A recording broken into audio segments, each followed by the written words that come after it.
नमस्कार, मैं हूं विवेक और तफ्तीश की राह में आने वाली हर कड़ी सुराग बनकर पहुंचाती है गुनाहगारों को सलाखों के पीछे।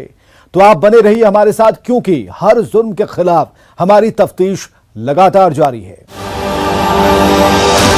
पति पत्नी और वो का हाई प्रोफाइल ड्रामा जमशेदपुर में देखने को मिला। घर में एक अन्य महिला को देखकर आबबूला हुई पत्नी ने जमकर हंगामा मचाया, उसकी पिटाई कर दी। मामला यही खत्म नहीं हुआ, आक्रोशित पत्नी ने पति की चप्पल से धुनाई कर दी और यह हाई वोल्टेज ड्रामा घंटों तक चलता रहा। आइए जानते हैं इस रिपोर्ट के जरिए कि इस पूरे मामले में क्या कुछ था। पति पत्नी और वो का सड़क छाप ड्रामा। पत्नी ने की पति और महिला की पिटाई। घंटों चलता रहा हाई वोल्टेज ड्रामा। डॉक्टर दंपत्ति ने लगाए एक दूसरे पर गंभीर आरोप।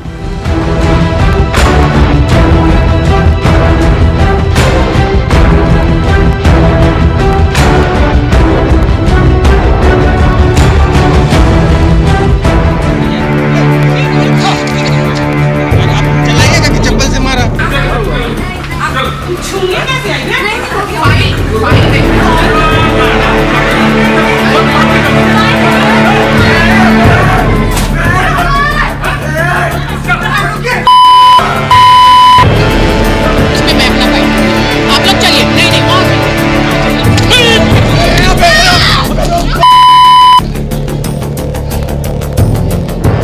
पति पत्नी और वो का हाई प्रोफाइल यह ड्रामा जमशेदपुर के बिरसा नगर थाना क्षेत्र का है, जहां विजया गार्डन हाई सोसाइटी में पिटाई कर रही यह महिला पेशे से डॉक्टर है। अपने पति डॉक्टर विकास के घर में जब डॉक्टर पूर्णिमा ने एक अन्य महिला को देखा तो वह खुद को रोक नहीं पाई और महिला वकील की सरेआम पिटाई कर दी। वहीं इसके बाद पति डॉक्टर विकास की भी चप्पल से धुनाई कर दी। और आप चलाइएगा कि चप्पल से मारा? यह हाई प्रोफाइल ड्रामा घंटों चलता रहा। बाद में पुलिस को इसकी सूचना दी गई, जिसके बाद मौके पर पहुंची पुलिस ने बीच बचाव कर मामले को शांत कराया। दरअसल पूर्णिमा और विकास दोनों पेशे से डॉक्टर हैं। दोनों के बीच दहेज और संपत्ति को लेकर विवाद चल रहा है। फिलहाल दोनों अलग अलग रह रहे हैं। मामला उस वक्त और बढ़ गया जब डॉक्टर पूर्णिमा की नजर पति डॉक्टर विकास के घर पर पड़ी, जहां दो बच्चों के साथ रह रही महिला वकील को देखा। घर के दरवाजे में अंदर से ताला लगाते सभी को देख वह आक्रोशित हो गई और इस बात की सूचना सबसे पहले पुलिस को दी, जिसके बाद मौके पर पहुंची पुलिस ने बंद दरवाजे को खुलवाया।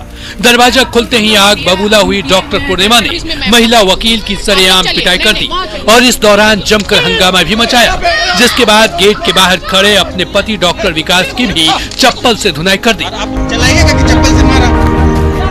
डॉक्टर पूर्णिमा ने बताया कि जब तक संपत्ति का बंटवारा और तलाक नहीं होता तब तक वो किसी महिला के साथ नहीं रह सकते। हस्बैंड से डाइवोर्स अप्लाई किए हुए 1.5 साल हो गया। उसका हमेशा कोई ना कोई औरत से इलिसिट रिलेशनशिप रहता था। ठीक है, हम FIR किए थे। इसका एक और पहले से चकधरपुर में भी केस था, जिसके चक्कर में वो 2 महीना जेल में रह चुका था। उसमें पेशेंट को मॉलेस्टेशन कर रहा था। ये पेशेंट साथ गलत व्यवहार किया था, वहाँ भी पब्लिक उसको जम के पीटा, ये भाग गया, बाद में पकड़ा के जेल गया था। मेरे केस में भी ये 2 महीना जेल रहा है। फिर जब से जेल से निकला है तब से हमको लगातार परेशान कर रहा है। अब बोल रहा है तुम जमशेदपुर छोड़ के जाओ। पहले हम इस घर में थे तो पूरा झंझट बवाल करके हमको इस घर से हटाया, तो हम भी बोले चलो शांति जरूरी है, हम अपना बच्चा लेके हट गए, दूसरे घर चले गए। अब ये इस घर में लगातार ये औरत लाके रख रहा है। ये औरत उसकी गर्लफ्रेंड है। ठीक है, अब उसका बच्चा भी आके यहीं रहता है। ये उसकी गर्लफ्रेंड और उसका बच्चा दोनों यहीं अब रह रहा है। उसका नाम है ममता सिंह, कुमारी ममता सिंह। कभी गुंडा से फोन कराएगी, कभी हमको कोर्ट में धमकाती है। डेली ये लोग पिटीशन फाइल करके एकदम तबाह कर दिया। हम बच्चा देखें, क्लिनिक देखें कि हम कोर्ट दौड़ते रहे। जबकि डॉक्टर विकास का कुछ और ही कहना है। डॉक्टर विकास ने बताया कि उनकी पत्नी उन्हें संपत्ति से बेदखल करना चाहती है। पत्नी ने उस पर दहेज उत्पीड़न का झूठा केस भी दर्ज कराया है। 1.5 साल से पत्नी जो है वो हर प्रॉपर्टी से हमको बेदखल करने में लगी हुई है। कोर्ट में फर्जी डॉक्यूमेंट जमा करती है और पहले तो यहाँ से सारा सामान ले जाके चले गई, मेरे पे झूठा दहेज उत्पीड़न का केस कर दिया और उसके बाद वो अलग जंबो टावर में रहने लगी है। जंबो टावर में भी हमको जाने से वहाँ पर भी झमेला करती है। डॉक्टर विकास का ये भी कहना है कि उनकी पत्नी के साथ काफी दिनों से विवाद चल रहा है। उसी केस के सिलसिले में महिला वकील अपने बच्चों के साथ डॉक्यूमेंट लेने घर पर आई थी। कोर्ट में हम लोगों का डाइवोर्स चल रहा है, जहां डाइवोर्स में सहमति भी हो गई है। ठीक है, और आज मीडिएशन के लिए था। मीडिएशन के लिए रखा गया है, कोर्ट के ही आदेश से मीडिएशन के लिए रखा गया है। हमारी वकील जो है वो हमारे से कुछ डॉक्यूमेंट्स वगैरह के लिए हम लोग आए थे परफॉर्मा बनाने के लिए। हमारी वकील अपने बच्चों के साथ में आई थी, चूँकि अकेली महिला नहीं जा सकती है। वहीं पुलिस ने बताया कि महिला पेशे से वकील है, जो अपने क्लाइंट से केस के संबंध में विचार विमर्श करने आई थी। हम जांच किए, पेपर देखे कि उसका एक क्लाइंट है, अभी कल परसों हेयरिंग चलने वाला है, उसी में अपना विचार विमर्श करने के लिए। फिलहाल इस पूरे मामले की जांच में पुलिस जुटी है। बहरहाल डॉक्टर दंपत्ति के बीच हुई मारपीट में महिला वकील की भूमिका को कोर्ट किस नजरिए से देखती है और उसका कोर्ट के फैसले पर क्या असर पड़ता है, ये देखने वाली बात होगी। न्यूज 18 के लिए रंजीत कुमार ओझा की रिपोर्ट।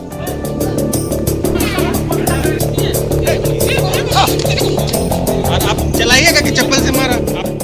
32 साल देश की सरहद की सुरक्षा करने वाले एक रिटायर्ड फौजी की अगर उसके घर में हत्या हो जाए तो इससे बड़ी शर्म की बात और क्या हो सकती है। बिहार के मधेपुरा में रिटायर्ड सूबेदार मेजर सियाराम यादव को उनके घर के दरवाजे पर अपराधियों ने गोली मार दी, हत्या कर दी। और इस हत्याकांड में पुलिस पर सवाल उठाते हुए मृतक के बेटे ने भर्राही ओपी के प्रभारी त्रिभुवन पांडे की भूमिका को कटघरे में लाकर खड़ा कर दिया। देखिए रिपोर्ट। मधेपुरा में रिटायर्ड सूबेदार मेजर की हत्या, भूमि विवाद में अपराधियों ने मारी गोली, भर्राही ओपी पुलिस की भूमिका पर उठे सवाल, सुरक्षा के लिए आला अधिकारियों को भी भेजा था पत्र, मृतक फौजी के पुत्र ने सरकार से लगाई न्याय की गुहार।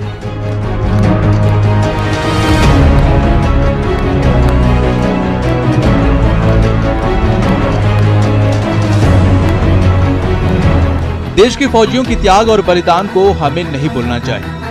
उनके प्रति एक विशेष सम्मान की भावना तो रखनी ही चाहिए, लेकिन धीरे धीरे अब हालात बदलते जा रहे हैं। देश के विभिन्न हिस्सों में फौजियों की हत्या अक्सर सुनने को मिलता है। तो क्या 15 अगस्त और 26 जनवरी को इनके सम्मान में नारा देना फैशन मात्र रह गया?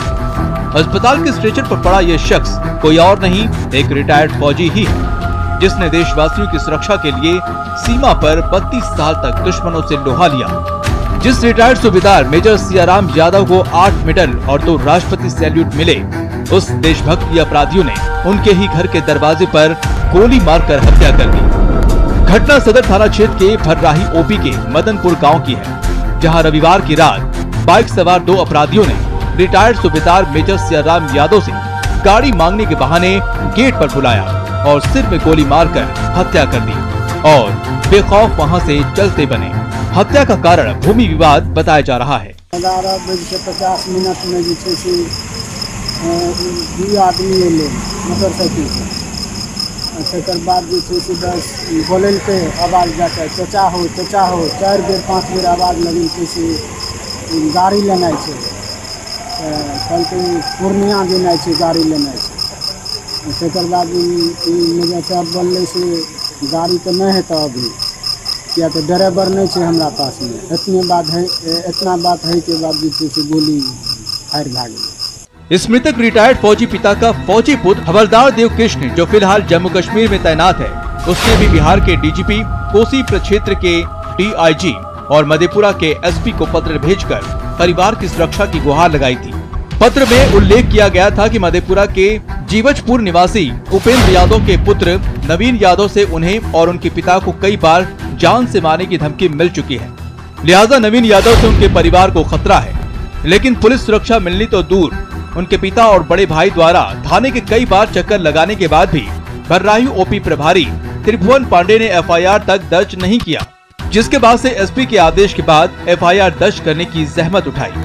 मृतक के बड़े बेटे अनुज कुमार ने ये भी सवाल उठाया, जब दरोगा द्वारा जमीन की मापी कर भूमि विवाद के मसले को पहले ही सुलझा लिया गया था, तो फिर मेरे पिता को क्यों मारा? अनुज ने हत्यारों को पकड़ने और पीड़ित परिवार के साथ न्याय करने की गुहार लगाई है। 2 महीना पहले जो है एक जमीन का विवाद हुआ था, उसमें भराई थाना को आवेदन दिए कि उनको जान का खतरा है, लेकिन भराई थाना कोई एक्शन नहीं लिया। 6 बारी थाना गए होंगे, तक 20 बारी फोन पे बात किए होंगे, लेकिन दरोगा कोई एक्शन नहीं लिए। अंतिम में मुझे भी जान का धमकी मिला, वो भी आवेदन थाना को दिए, उस पर भी कोई कार्रवाई नहीं हुआ। तब दोनों आवेदन को डीजीपी, डीआईजी और एसपी को भेजे। उसके बाद एसपी साहब से मिलने के बाद उनके आदेश के बाद एफआईआर हुआ। एफआईआर होने से पहले जमीन का मामला सुलझा लिया गया। दरोगा द्वारा नापी करके मामला को जमीन का सुलझा लिया गया। रात में 12 बजे गोली मार दिया गया। मामूली विवाद में फौजियों की हत्या और उनके परिवार की सुरक्षा खतरे में होने से वहां की पुलिस प्रशासन की भूमिका पर सवाल उठना लाजमी है। ऐसे में सरकार को इस मामले को गंभीरता से लेने की जरूरत है, नहीं तो आने वाले कल को कोई भी देशभक्त अपने माँ बाप और परिवार को छोड़कर सरहद पर जाने से संकोच करेगा। न्यूज़ 18 के लिए मधेपुरा से तुरबसु की रिपोर्ट।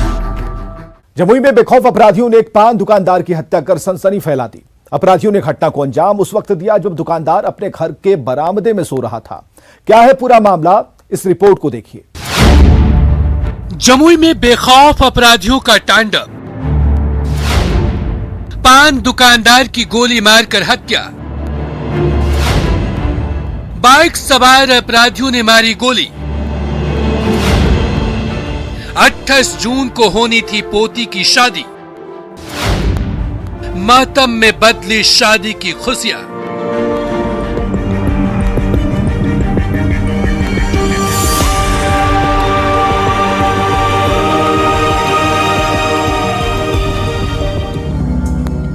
खैरा के मुड़वारो गांव में बीते रविवार की देर रात बाइक सवार अपराधियों ने पान दुकानदार वासुदेव साहब की गोली मारकर हत्या कर दी। बताया जा रहा है कि 65 वर्षीय वासुदेव साहब घर के बरामदे में सो रहे थे। इसी दौरान 3 की संख्या में आए हथियारबंद अपराधियों ने सोए अवस्था में ही उन्हें गोली मार दी, जिससे उनकी मौके पर ही मौत हो गई। दरअसल वासुदेव साहब अपने पुराने घर में पत्नी सुषमा देवी के साथ रहते थे।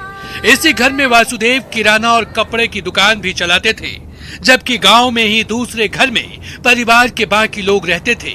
वासुदेव की पोती अंजू की शादी इसी महीने की 28 तारीख को होनी थी। घर में जोर शोर से शादी की तैयारियां चल रही थी, लेकिन होने को कुछ और ही मंजूर था।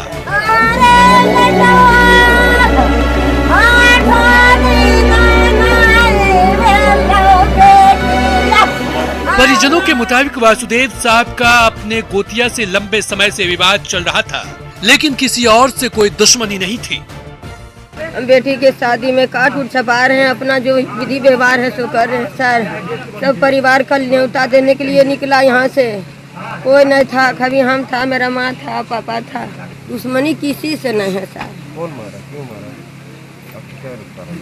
घर में उलझन हुआ अपने गोतिया भाई से। तखने वर्षा शुरू हुआ सर, तखने ही कांड कर गया। जब देखा कि हम कांड करके फिर मोटरसाइकिल पर 3 आदमी जा रहा था सर।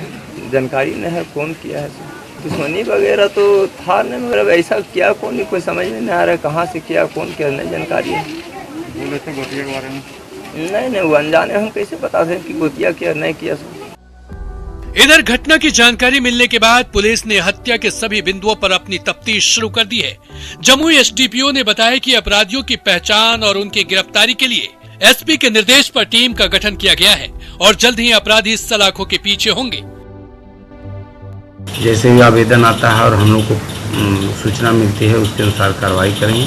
हम लोगों ने विशेष टीम, पुलिस अधीक्षक के नेतृत्व में विशेष टीम का भी गठन हुआ है। हम लोग सभी बिंदुओं पर उसका अनुसंधान करके जल्द ही इस हत्या कर गुत्ती को भी हम लोग सुलझा दें। बहरहाल शादी की खुशियां मातम में बदल चुकी है। वहीं पूरा गांव हैरान है कि आखिर 65 साल के बुजुर्ग की किसी से क्या दुश्मनी हो सकती है। देखने वाली बात होगी कि वासुदेव साहब के हत्यारे कब तक पुलिस की गिरफ्त में आते हैं। न्यूज़ 18 के लिए जमुई से केसी कुंदन की रिपोर्ट।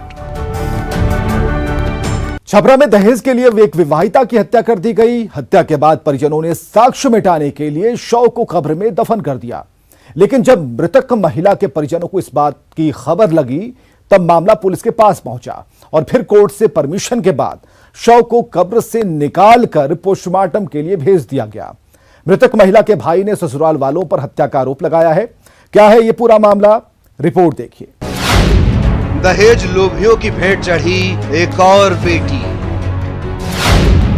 ससुराल वालों पर शहीना की हत्या का आरोप। सूचना दिए बिना शव को दफनाने पर एफआईआर, कोर्ट के ऑर्डर पर कब्र से निकाला गया शव। पोस्टमार्टम के आधार पर कार्रवाई करेगी पुलिस। मृतक महिला के भाई ने लगाई न्याय की गुहार।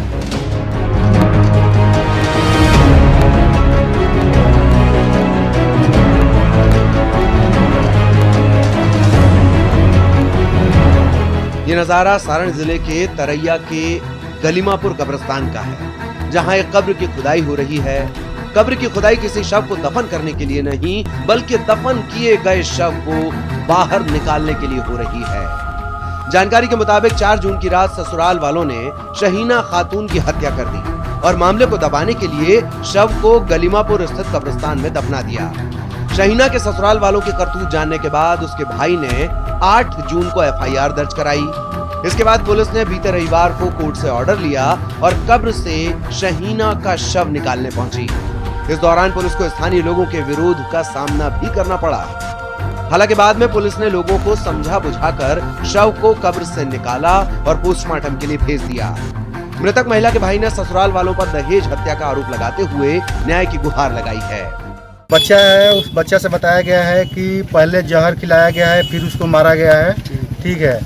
और गांव वाले का मतलब फ्रंट पे तो कोई नहीं बोल सकता है कि उसको ऐसा किया गया है, साइड से हम लोग को सुनने को मिल रहा है। और भी है कि जो उसके गर्दन पे निशान है वो बिल्कुल फ्लैट पड़ा हुआ है। अगर वो फांसी लगाएगी तो उसका वेट मोर देन 50 kg है। सीधे भी बनेगा और रस्सी का निशान ऐसे बनेगा, ठीक है। ऐसा कुछ नहीं है, सीधे फ्लैट है। वो न्याय चाहते हैं। वहीं इस पूरे मामले में सारण के एसपी हरकिशोर राय पोस्टमार्टम रिपोर्ट आने से पहले कुछ भी कहने से परहेज कर रहे हैं। हालांकि एसपी ने मामले की निष्पक्षता से जांच की बात जरूर कही। उसमें रिपोर्ट मुख्य रूप से दहेज उत्पीड़न करके हत्या का आरोप लगाया गया है, तो उसमें आगे तक जो पोस्टमार्टम में रिपोर्ट आएगा, अगर हत्या का मामला है तो उसमें हत्या के हिसाब से कार्रवाई की जाएगी। परंतु अप्राकृतिक मृत्यु है ही, तो इसलिए दहेज हत्या का मामला प्रथम दृष्टया प्रतीत होता है, तो उसमें कार्रवाई आवश्यक है। बहरहाल विवाहिता की मौत किन परिस्थितियों में हुई और ये हत्या है या आत्महत्या, इसका पता तो जांच के बाद ही चलेगा।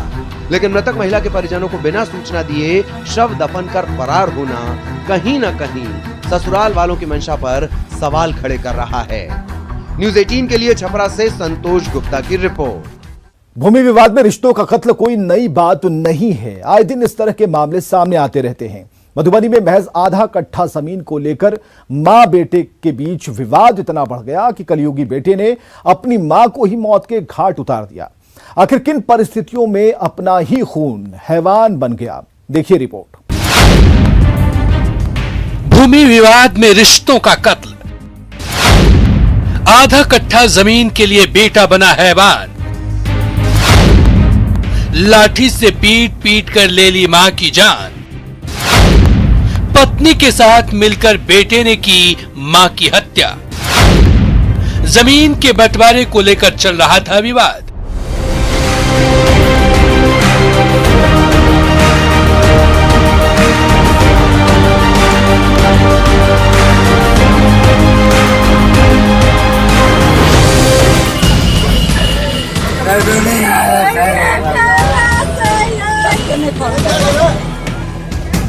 दिल दहलाने वाली यह घटना मधुबनी के बिस्फी थाना क्षेत्र स्थित नूरचक पंचायत के लक्ष्मीपुर की है, जहां 60 वर्षीय सीता देवी का अपने बड़े बेटे राजेश मंडल और उसकी पत्नी के साथ आंगन की घेराबंदी को लेकर विवाद चल रहा था, जिसको लेकर मां बेटे के बीच कई बार तीखी नोकझोंक भी हो चुकी थी। लेकिन धीरे धीरे विवाद इतना बढ़ गया कि अपना ही बेटा मां के खून का प्यासा बन गया और लाठी डंडे से पीट पीट कर बूढ़ी मां को मौत के घाट उतार दिया। मृतका की बेटी ने मां की हत्या का आरोप अपने सगे भाई पर लगाया है। घर बनाल के कल के एगो भूसा धरल, एगो भैंसी बान्हल, कल के का रास्ता निकाल कल के हम बिच्चे घर तक नचलगी तक घर रास्ता आब का तक रास्ता हम बिच्चे तक निकालबे, जे करे कहते जे कर लो तो कहल इहा तक रास्ता करबे, हमरा लग पे मार दो कर दो, हम रास्ता निकालबे इहा तक। पहले से बोला था कि मार देंगे, कौन लगेगी आपकी वो? ग्रामीणों के मुताबिक आरोपी राजेश मंडल कोरोना संकट में काम धंधा बंद होने के कारण कुछ दिन पहले ही दिल्ली से अपने गांव लौटा था। गांव आने के बाद से ही वह आंगन के बंटवारे को लेकर विवाद खड़ा करता रहा था। आखिरकार विवाद इतना बढ़ गया कि कलयुगी बेटे ने अपनी 60 वर्षीय विधवा मां को मौत के घाट उतार दिया। राजेश मंडल वहां से आया, इस घर में ढूका। घर में ढूकने के बाद ये लठ निकाला और वहाँ बुढ़िया नहा रही थी, वो सीधे लठ बजाना चालू कर दिया। विवाद है ये घर के लिए कि घर मतलब हमें बीच होके रास्ता चाहिए। ये रास्ता से नहीं जाता है। ये रास्ता ये दिया था। विवाद कब से चल रहा था? हाँ, विवाद कब से चल रहा था? विवाद तो चल रहा है, तो ऐसे सालों भर से कह रहा था कि सालों भर से कह रहा था कि हम मार ही देंगे, ऐसे कह रहा था। जिस मां ने अपने बेटे को बुढ़ापा का सहारा समझा था, उसे क्या पता था कि एक दिन उसका ही बेटा उसे मौत की नींद सुला देगा। बहरहाल पुलिस ने त्वरित कार्रवाई करते हुए आरोपी राजेश मंडल को गिरफ्तार कर सलाखों के पीछे भेज दिया है। वहीं आरोपी की पत्नी को भी हिरासत में लेकर आगे की कार्रवाई शुरू कर दी है।